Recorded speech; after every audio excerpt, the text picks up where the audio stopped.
Gracias. Buenas tardes. Quiero agradecerles por la invitación. Es de verdad un privilegio tener la palabra y que lo escuchen a uno. Gracias. Quiero empezar diciendo que ILEX Acción Jurídica es una organización liderada por abogadas afrocolombianas, fundada en 2018, y básicamente fundamos la organización bajo la creencia de que es necesario contar con un músculo técnico jurídico que desde la perspectiva étnico-racial luche en contra de las distintas formas de discriminación y el racismo. Es así como fundamos la organización. Es una organización que hace trabajo desde el derecho, pero que cuestiona también el derecho como una estructura que sirve para mantener situaciones o sistemas de opresión históricos. Es decir, el derecho y las instituciones de justicia no han sido creadas para las personas que vivimos en el margen. Por eso, para practicar el derecho desde la forma en la que lo hacemos, integramos perspectivas étnico-raciales y también perspectivas desde la teoría crítica racial, que implica que crucemos la raza y el género al análisis de todos los fenómenos sociales. En ese sentido, ILEX viene desde 2018, 2019, 2020 documentando el fenómeno de la violencia policial racista. ¿Por qué hago esta aclaración? Porque no es algo que hagamos solo en contextos de protesta. Es decir, la violencia policial que enfrentan las personas afrodescendientes se da tanto en contextos de protesta como en los mal llamados contextos de seguridad ciudadana, o contextos de orden, o contextos de regularidad. Entonces el análisis lo hacemos en ambos contextos. Desde 2020 venimos documentando cómo se comporta la policía cuando se relaciona con la población afrodescendiente, y ese comportamiento tiene mucho que ver con, uno, la construcción de la raza como construcción social. Es decir, la raza no como un factor biológico, fenotípico, sino como construcción social. Toda la carga de imaginarios sociales que hay alrededor de la gente negra afrodescendiente, que son sobre todo negativos, es decir, asociado a la criminalidad, asociado a la hipersexualización de las mujeres negras, etc. Toda esa construcción social baja a la policía, que además, y a la fuerza pública, que además tiene el uso legítimo de la fuerza. Y así es como empezamos a documentar este fenómeno, primero en estaciones de buses en Bogotá, y empezamos a revisar cuáles eran las interacciones que tenía la policía con las personas que usaban el Transmilenio en Bogotá, en barrios como Usme y Kennedy. Y ahí documentamos que alrededor de un 14.2% de las interacciones más eran para población afrodescendiente. Es decir, la población afrodescendiente o población con tonos de piel oscura estaba más sometida a interactuar con la policía que una población sin pertenencia étnico-racial, en 14.25 veces. Ese es nuestro informe que se llama Violencia policial y discriminación racial en barrios de Usme y Kennedy. Luego, cuando sucede el paro nacional, pues tenemos toda esta documentación, más que todo teórica de base. Además de investigar, nosotras también hacemos acompañamiento jurídico. ILEX Acción Jurídica es una organización que se creó básicamente para hacer litigio estratégico, pero no nos podemos dar el lujo de hacer litigio estratégico nada más porque el acompañamiento jurídico es costoso, es limitado. Entonces nosotros también hacemos acompañamiento legal de emergencia y lo prestamos de forma gratuita para personas afrodescendientes que tengan este tipo de interacciones con la policía. Cuando llega el paro, en el estallido social de 2021, bueno, también del 2021, claro, nos enfrentamos a varias limitaciones, ¿no? Estábamos en un contexto donde básicamente todavía cruzábamos la pandemia, primero.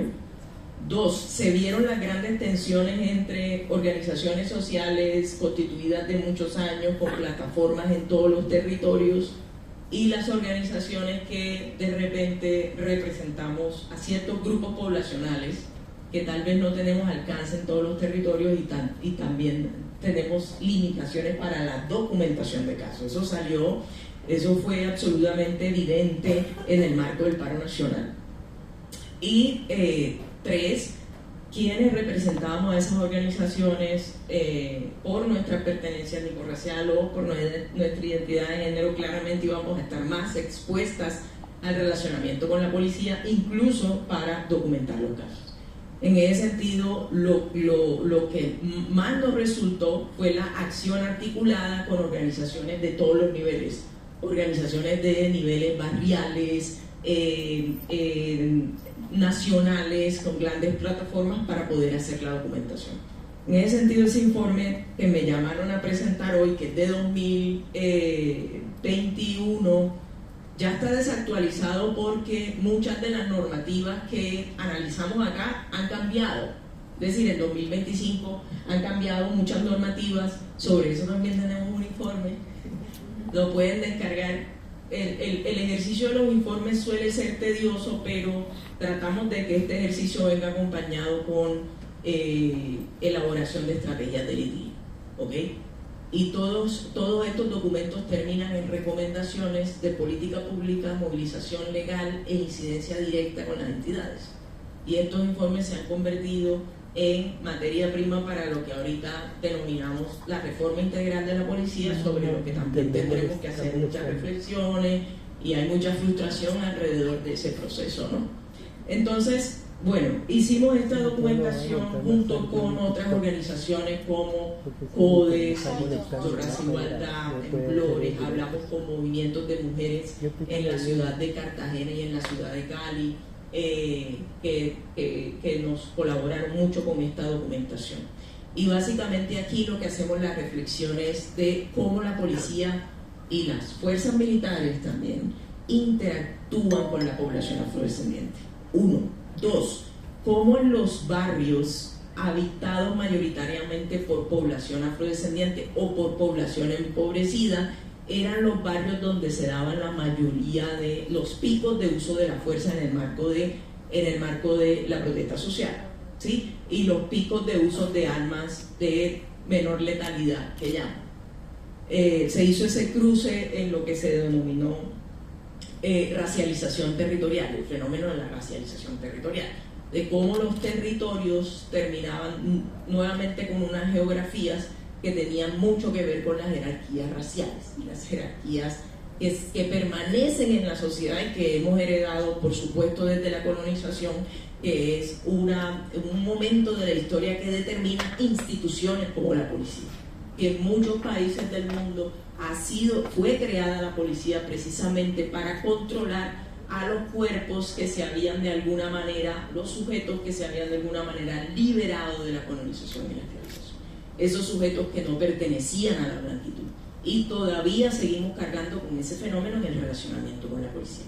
Entonces hicimos esta documentación un poco primero para hablar de números, ¿no? De datos cuantitativos alrededor de, bueno, cuántas personas afrodescendientes han sido lesionadas en el marco del paro nacional, cuántas personas afrodescendientes han sido lesionadas o víctimas de homicidios impetrados por agentes de la policía en un marco temporal de 2017 a 2021, y qué trato se le da judicialmente hablando a la persecución de esos delitos, ¿sí?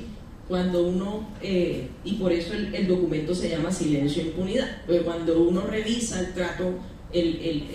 trato y el proceso judicial que sigue, las lesiones, el homicidio, las quejas por discriminación racial contra la policía, vemos que hay unos altos grados de impunidad. Entonces ese fue el objetivo de esta documentación.